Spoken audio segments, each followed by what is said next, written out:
नमस्कार दोस्तों। आज दोपहर में हम अपने व्हाट्सएप ग्रुप में एक मैसेज आप लोगों के लिए डाला था और इस मैसेज में आप लोगों को मैं बताया था कि अगर आपका एक से अधिक बैंक अकाउंट है, यानी कि एक से अधिक आपके पास खाता है, तो स्कॉलरशिप का पैसा उसी अकाउंट में आएगा जो अकाउंट आपका प्राइमरी अकाउंट है। भले ही आपका अकाउंट आधार कार्ड से लिंक क्यों ना हो, अगर आपके पास एक से अधिक अकाउंट है तो आप सीसेड करके एक अकाउंट को प्राइमरी अकाउंट बनाइए, कोई एक अकाउंट को, और उसे एक्टिव रखें ताकि आपका पैसा उसी ही प्राइमरी अकाउंट में आए।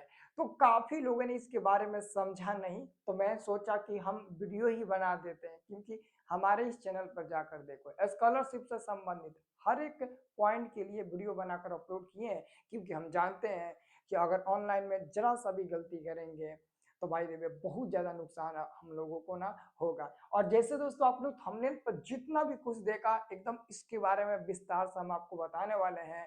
अभी रुक जाओ, एक और बात बताने वाले हैं। हम इसलिए कहते हैं कि इतना जल्दबाजी मत करो। अभी आपका कम से कम 20 दिन 25 दिन 1 महीना तक ये पोर्टल खुला रहेगा, आप आराम से ऑनलाइन करना। एक लड़का मेरे पास कॉल किया, बोला कि हम साइबर कैफ में नहीं गए थे, घर से ही हम फोन करके बोल दिए थे, हमारे जान पहचान का था, तो हमारा वो फॉर्म ऑनलाइन कर दिया, यानी कि वो स्कॉलरशिप के लिए ऑनलाइन आवेदन कर दिया। और जो उसे प्रिंट आउट करके वो पीडीएफ भेजा है उसमें चेक कर रहा तो आधार आधार नंबर जो है वो 10 गो है। आधार नंबर जो अंक होता है वो 12 गो होता है ना, और पता चला 10 गो है। इसका मतलब कि वो आधार नंबर ऑनलाइन अप्लाई करते समय 10 गो ही डाला है। अब बताइए इसको कौन समझाएगा। हम कई बार आपको बोले हैं कि जब तुम ही जाना, 10,000 रुपया का सवाल है, घर बैठे काम कराना चाहता है, 2-4 रुपया खर्च करना नहीं चाहता है। अब भगवान ही जाने क्या होगा क्या नहीं होगा। पूछे हैं कि उसका स्कैन स्कैन करके वो डाला है, तब ये लड़का बोल रहा है कि पता नहीं, वही सब किया होगा। अब देखो ना, पैसा अपना सब कुछ अपना छोड़ दिए हैं दूसरे के ऊपर। तो अब क्या होगा, ऐसे ऐसे गलती आप लोग क्यों करते हो? नहीं समझ में आता तो कमेंट करो, जाकर देखो ना हमारे वीडियो में, आप लोग कमेंट करके पूछो क्या उसका रिप्लाई हम नहीं दिए हैं। 100% आपको रिप्लाई दिए हैं। एक दिन रुक जाओ, 2 दिन रुक जाओ, सोच लो, समझ लो, पूरा डिटेल आप लोग ले लो, फिर जाओ आवेदन करने। इतना जल्दबाजी क्या है जी। तो अभी हम इस वीडियो में आधार कार्ड को बैंक खाता यानी कि बैंक अकाउंट से सीडिंग और सीसेड कैसे करें, है ना। अगर सीसेड नहीं करेंगे तो पैसा नहीं आएगा, रियल बात है, एकदम 100% बात है ना। और सीडिंग और सीसेड क्या होता है इसके बारे में हम आपको जानकारी पहले आपको दे देते हैं।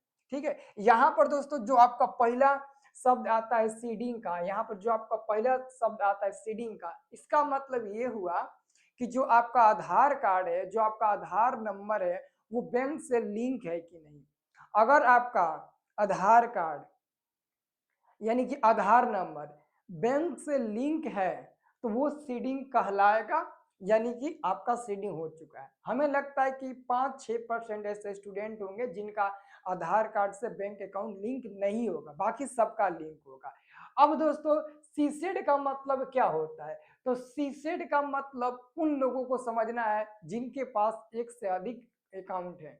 जैसे कि आपके पास 2 गो अकाउंट है, एगो बैंक ऑफ इंडिया का, एगो कैनरा बैंक का, तो एगो स्टेट बैंक का, तो एगो पंजाब नेशनल बैंक का। यानी कि अगर आपके पास एक से ज्यादा एक से ज्यादा अगर अकाउंट है आपके पास, तो आपको सीसेड करवाना 100% जरूरी है और कंपलसरी है, तभी आपका पैसा आएगा। सरकार कहती है कि अगर किसी व्यक्ति के पास एक से दो एक से अधिक खाता है, 1 गो 2 गो 3 गो 4 गो खाता है, तो सरकार सोचती है कि मैं किस पर आपको पैसा भेजूं। ऐसा नहीं हम करेंगे कि आधार से लिंक है तो हम भेजेंगे तो किसी भी अकाउंट पर चला जाएगा। सरकार का मानना है कि सरकारी खजाना, सरकारी पैसा आपके हम खाते के पर्सनल अकाउंट पर भेजें, यानी कि कोई मेन अकाउंट होगा उसी पर भेजेंगे। इसलिए सरकार कहती है कि अगर आपके पास 2 गो 3 गो 4 गो अकाउंट है तो आप एक अकाउंट को सीसेट करवा लीजिए, इनकी डीबीटी के माध्यम से जो पैसा आता है। डीबीटी का मतलब होता है ना कि जो भी आपका स्कॉलरशिप का पैसा आता है, स्कॉलरशिप का पैसा आता है, बाकी अभी जो पोशाक साइकिल ये सबका जितना पैसा आता है ना उसी अकाउंट में आता है। मतलब कि सरकार की तरफ से जो भी आपको पैसा मिलता है, पेंशन वेंशन मिलता है, जो भी चीज आपको मिलता है सरकार की तरफ से, वो पैसा अगर आपके पास एक से अधिक अकाउंट है तो उसी अकाउंट में वो आएगा जिस अकाउंट जो अकाउंट आपका प्राइमरी होगा सीसेड होगा। तो अगर आपके पास एक से दो अधिक अकाउंट होगा तो आप उन दोनों तीनों में अकाउंट में से किसी एक अकाउंट को चूज कर लेना और उसको प्राइमरी अकाउंट बना लेना। अब प्राइमरी अकाउंट बनाओगे कैसे? प्राइमरी अकाउंट बनाना और उसे एक्टिव रखना ही सीसेड कहलाता है। अब ये कैसे होगा?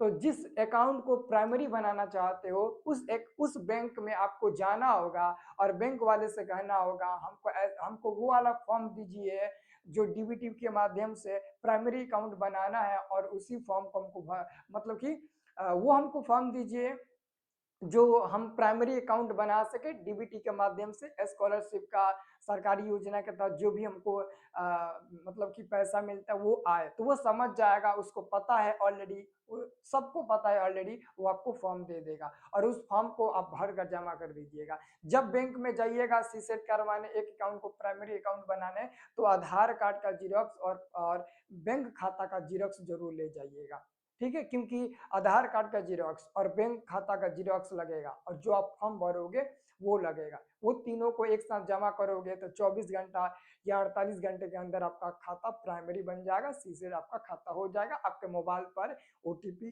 भेज दिया जाएगा कि आपका खाता सीसेड हो गया, यानी कि प्राइमरी अकाउंट बन गया। अब आप उस पर पैसा मंगा सकते हो और वही अकाउंट आप लोग जब स्कॉलरशिप अप्लाई करना तो देना दोस्तों। यही होता है सीसेड, इसलिए वहां पर ऑलरेडी लिख दिया गया है कि सीसेट आपको कराना बहुत जरूरी है, ठीक है ना? तो आप लोग जरूर करा लीजिएगा, नहीं तो बहुत दिक्कत होगा बाबू, ठीक है ना?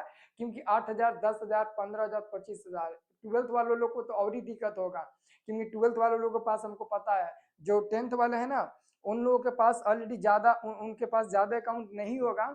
बहुत लड़कों के पास होगा लेकिन बहुत लोगों के पास ज्यादा अकाउंट नहीं होगा। लेकिन ट्वेल्थ वालों लोग के पास ना दो दो तीन तीन अकाउंट होता है और उन लोगों को पैसा कुछ ज्यादा मिलता है, 30,000, 35,000, 40,000। आगे पढ़ाई करने के लिए भी जो लड़के लोन वगैरह लेते हैं वो सब ऑलरेडी इसमें होता है ना? तो आपको ये सब करना जरूरी है, ठीक है ना? तो इस वीडियो में हम आपको बस ये बताए कि सीडिंग और सीसीड क्या होता है। एक बार फिर से समझ लो। सीडिंग मतलब कि अगर आप अपना खाता आधार कार्ड बैंक से लिंक कर दियो तो आपका सीडिंग हो गया। सीसीड वो होता है और उनके लिए होता है जिनके पास एक से अधिक अकाउंट है। अगर आपके पास एक ही को पर्सनल अकाउंट है और वो आपका बैंक से लिंक है तो समझ लो आपका प्राइमरी अकाउंट वही है, आपका पैसा उसी में आएगा। सरकार क्या करेगी ना, सरकार देखो, सरकार का मानना यही है कि हम अपना पैसा आपके प्राइमरी अकाउंट में ही भेजेंगे। जो सीसेड होगा, जो आप अलग से बनाए होंगे अकाउंट की डीबीटी के माध्यम से जो भी हम पैसा भेजेंगे वो आप किसी अकाउंट में आएगा। इसलिए वो कहता है कि हमारे लिए एक स्पेशल में अकाउंट रहना चाहिए, ठीक है? आप उस अकाउंट पर किसी से पैसा मंगा सकते हो, भेज सकते हो, कोई दिक्कत नहीं है। लेकिन सीसेड करा कर ये प्रूफ कर दो हाँ हमारा ये प्राइमरी अकाउंट है, इसी पर हमारा डीबीटी का सारा पैसा आना चाहिए, ठीक है? कोई दिक्कत होगा तो आप लोग जरूर पूछिएगा। अब दोस्तों देखिएगा एक और चीज, एक लड़का हमसे पूछा था सर मूल मूल प्रमाण पत्र क्या होता है? अरे यार, मूल प्रमाण पत्र का मतलब आपका मार्कशीट, ओरिजिनल मार्कशीट होता है, उसी को मूल प्रमाण पत्र बोलते हैं, ठीक है ना? अब दोस्तों एक और चीज बता देते हैं, नहीं तो एग्जामों के समय में मत करिएगा। अब बताइए, एक लड़का हमसे फोन किया था, बोल रहा था कि सर मार्कशीट में हमारे पिताजी का नाम चौधरी है, CHA है, और आधार कार्ड में CHO है। तो हम जब रिजल्ट आया था ना उसी समय बोले थे कि बाबू 4 महीना अभी बाकी है आपके पास, 4 महीना 3 महीना, आधार कार्ड बढ़िया से बनवा लो, चेंज करा लो, सब कुछ सेव रख लो, क्योंकि आपका 10,000 18,000 रुपया ना बड़ी गड़बड़ होता है अगर मार्क्सशीट आधार कार्ड में अलग अलग होता है तो नहीं आएगा। तो वो क्या बोल रहा लड़का कि हमारा दोस्त अब बोला था, हमारे स्कूल के सर बोले थे। चलो ठीक है, अब सर बोले थे उनके चक्कर में नहीं कराए थे, 100 रुपये 50 रुपये खर्चा लगता, बनवा लेते, सही करा लेते, तो आज वो दिन नहीं ना देखना पड़ता। जब हम अप्लाई करने जाते हैं तो वहाँ पर साफ साफ लिखा है कि अपना पूरा डिटेल आपको फिल करना है मार्कशीट के अनुसार। अब मार्कशीट पर कुछ और होगा, आधार कार्ड पर कुछ और होगा, स्कैन करेगा वहां पर देखेगा, एक वो स्पेलिंग भी देखेगा तो ऑलरेडी छांट देगा। क्योंकि जब भी dummy admit card, registration card जो भी कुछ जारी होता है वहां पर सरकार खुद बोलती है कि एक एक स्पेलिंग भी आपको मिलाकर देखना है। वो क्यों बोलती है? इसलिए ना बोलती है ताकि आगे चलकर आपको यहाँ पर दिक्कत ना आए, लेकिन आप लोग मानते नहीं हो। अब देखो क्या होता है इस लड़के का, है ना? अभी भी टाइम है, बहुत टाइम है, अभी भी वो काम कर सकता है।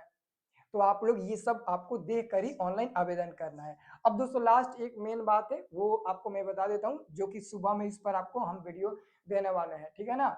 जब ऑनलाइन आवेदन कर दोगे ना तो 15 दिन के अंदर जो टाइम दिया गया है यूजर आईडी पासवर्ड आपको मिलेगा मोबाइल नंबर या ईमेल के जरिए। उसके बाद दोस्तों आपको ये दो चीज लगेगा, आय और जाति लगेगा।